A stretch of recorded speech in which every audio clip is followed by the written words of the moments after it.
Hi friends, നമുക്കത് അടിപൊളി beef പുരട്ടുണ്ടാക്കിയാലോ. അതിന് ബീഫൊക്കെ നന്നായിട്ട് കഴുകി വൃത്തിയാക്കി അതിലേക്ക് മഞ്ഞൾപ്പൊടി, ഉപ്പ്, മുളക് പൊടി, മല്ലിപ്പൊടി, കുറച്ച് കുരുമുളക് പൊടി ഇതെല്ലാം കൂടെ ഇട്ട് നന്നായിട്ടൊന്ന് പുരട്ടി എടുക്കുകയാണ്. എന്നിട്ടത് കുക്കറിലോട്ടിട്ടൊന്ന് വേകാനായിട്ടങ്ങ് വെച്ചു. വെളുത്തുള്ളി, ഇഞ്ചി, പച്ചമുളക്, കറിവേപ്പില, തേങ്ങ ചെറുതായിട്ട് അരിഞ്ഞത്, ഉള്ളിയൊക്കെ എടുത്ത് വെച്ചിട്ടുണ്ട്. എണ്ണ ഒഴിച്ച് അതിലേക്ക് വറ്റൽമുളകും ചെറുതായിട്ട് അരിഞ്ഞ തേങ്ങ കൊത്തും കൂടെ ഇട്ടൊന്ന് നന്നായിട്ട് മൂപ്പിച്ചെടുത്ത്, എന്നിട്ട് അതിലേക്ക് വെളുത്തുള്ളി, ഇഞ്ചി ഇതെല്ലാം കൂടെ ചെറുതായിട്ട് അരിഞ്ഞതും കൂടെ ഇട്ടൊന്ന് നന്നായിട്ട് വഴട്ടിയെടുക്കുന്നുണ്ട്. അത് കഴിഞ്ഞ് പച്ചമുളക്, കറിവേപ്പില ചേർത്ത് കൊടുത്തു. എന്നിട്ട് അത് നന്നായിട്ടൊന്ന് വഴട്ടിയെടുത്തു.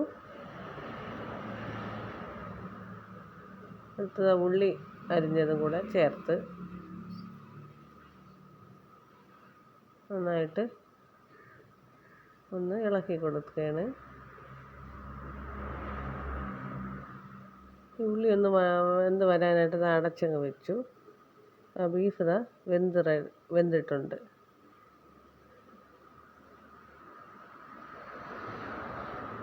ഉള്ളിയൊക്കെ നന്നായിട്ട് വഴണ്ട് വന്നിട്ടുണ്ട്. അപ്പോൾ നമ്മൾ വേവിച്ച ബീഫ് അതിലേക്ക് ചേർത്ത് കൊടുത്തു. എന്നിട്ട് നന്നായിട്ട് ഇളക്കി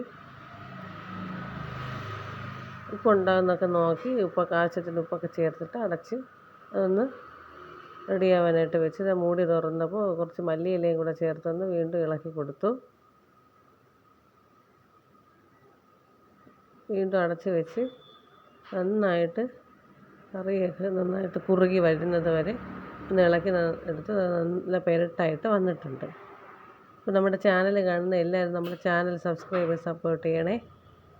നമ്മുടെ ബീഫ് പുരട്ട് റെഡിയായി. അടിപൊളി ബീഫ് പുരട്ടായിരുന്നു.